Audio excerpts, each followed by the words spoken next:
The release of the 2020 census showed, while New York State's population grew more than 4% since 2010, there were more people moving out of the state of New York over the last decade and moving into the state. It's what largely led to the announcement that New York State would be going from 27 to 26 congressional districts, a decision made by the slightest of margins. And if you do the algebra equation that determines how many they would have needed, it's 89 people, but that's if you hold the population of all other states constant. Just 89 people are the cause of the loss of one representative in Congress. That delegate will now go to Minnesota through apportionment. If their population in proportional relation to the other states hasn't changed, then they won't gain or lose a seat. New York State will join 6 other states to lose a congressional seat.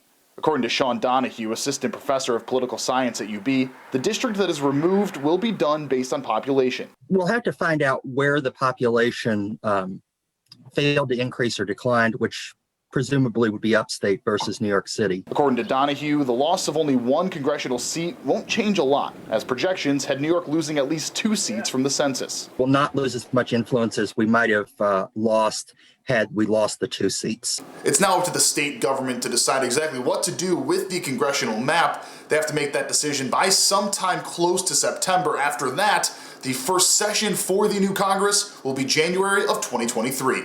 Jeff Slauson, 7 Eyewitness News. Hundreds of people are showing their support for a cause we first told you about last week. Alexandra SWITALSKI is on the Buffalo Public Schools swim team.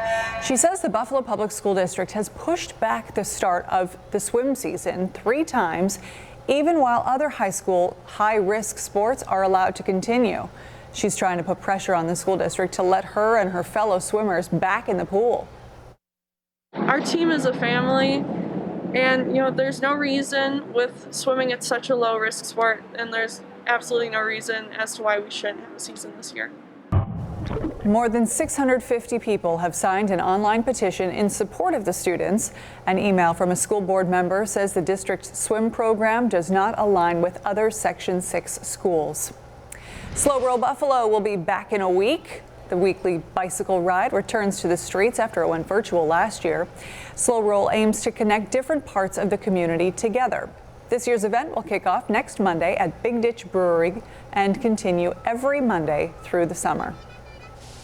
All right, Andy. So we've got Slow Roll coming back next week. That means we've got to be talking about better temperatures, better weather on the horizon.